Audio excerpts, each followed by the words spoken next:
So in shared spaces, let's say for example, you want to go ahead and let's say for example, something like I'm going to say essay on waterfall right here.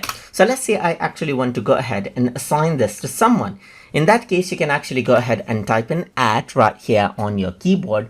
And once you do that, you can actually see the list of people right here. You can also invite more as well. But over here, what you can do is, let's say, for example, tag a particular person that you want to get this done with. So if we were to go ahead and tag and say something like, please, let's say for example, go ahead and do that, then what happens is that this person gets tagged right here.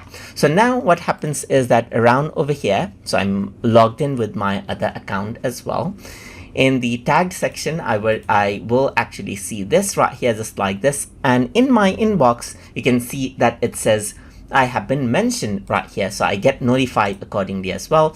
So even if I were on another page and if I were to go ahead and click on this, you can see that I get to this particular page right here, and now I can simply go ahead and start writing right here.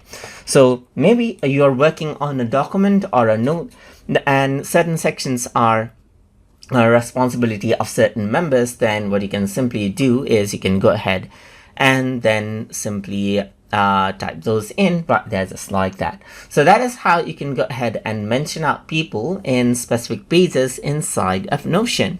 So I hope you guys learned something as always. And as always, please like, comment, share, and subscribe.